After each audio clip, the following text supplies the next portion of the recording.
கழுத்துல டேப் போட்டிருக்கீங்களா? எல்லாரும் போட்டுக்கோங்க. டேப்போட எண்ட பாத்துக்கோங்க. இப்பதான் தைக்க ஆரம்பிச்சிருக்கீங்கிறதுனால உங்களுக்கு அந்த டேப்போட ரீடிங் தெரியாது. காலஞ்சுனா எங்க வரும், காலஞ்சு பக்கத்துல 1 பாயிண்ட் எங்க வரும் அப்படிங்கறது தெரியாது. மென்ஷனும் அதை பண்ண தெரியாது. அப்படிதானே?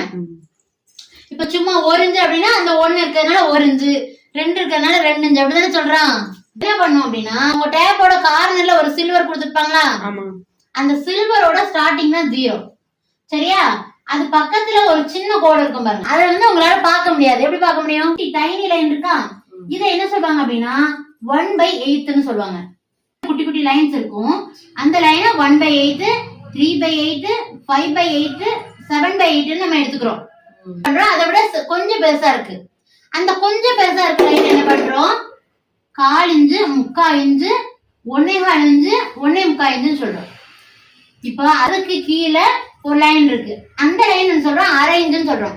பக்கத்துல இருக்கா உங்களுக்கு ஒரு அம்புக்குறி போட்டிருக்கும், உங்களுக்கு புரிஞ்சிருக்கும். 1/4 இன்ச்சு எது, 1/2 இன்ச்சு எது, 3/4 இன்ச்சு எது, உங்களுக்கு புரிஞ்சுதா? புரிஞ்சுதா? சரி, வந்து நீங்க மைண்ட்ல நினைவு வச்சுக்கிட்டீங்கன்னா மத்தது எல்லாமே ஆட்டோமேட்டிக்கா உங்களுக்கு புரிஞ்சிடும். யாருக்காவது எதுல டவுட் இருக்கா? 1/4 இன்ச்சு எது சொல்லுங்க, உங்க டேப்ல பார்த்து சொல்லுங்க. 1/4 இன்ச்சு வந்து அந்த சில்வரோட ஃபர்ஸ்ட் முடியுது. அதுக்கு பக்கத்துல இருக்கிறது வந்து 3/8 சொல்லுவாங்க. இப்போ நீங்க சப்போஸ் நீங்க பிரின்சஸ் கட் பிளவுஸோ நீங்க தைக்கணும்னா என்ன பண்ணும், இப்படி இந்த பாயிண்டே நீங்க குறிக்கிற மாதிரி வரும். நம்ம என்ன பண்ணோம், இப்ப என்ன பண்றோம், 1/4 இன்ச்சு, 3/4 இன்ச்சு, 1/2 இன்ச்சு, 1/2 இன்ச்சு, இதை மட்டும் தான் நம்ம மெயினா போக்கஸ் பண்றோம். இது இல்லாம இப்படியும் இருக்கு. அந்த குட்டி குட்டி லைன்ஸ் எல்லாம் என்ன பண்ணுவாங்க, போக்கஸ் பண்ணுவாங்க. 1 இன்ச்சு முடிஞ்சிருச்சு. இப்ப இது முடியறதுக்கு முன்னாடி வர என்ன சொன்னோம், 7/8, 3/8, 5/8 சொன்னோம். ஆனா இந்த 1 முடிஞ்சதுக்கு அப்புறம் என்ன சொல்றோம், 1/8, 1/4 இன்ச்சு, 1/4. சரியா?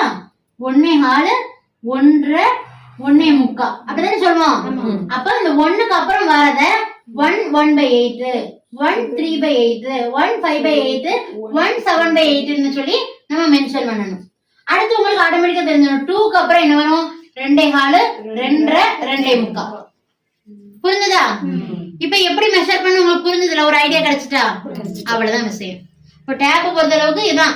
இப்ப புதுசா வந்திருக்கவங்களுக்கு எல்லாம் ஒரு தெளிவு கிடைச்சிருக்கும். கிடைச்சிருச்சா? இதுல வேற ஏதாவது டவுட் இருக்கா?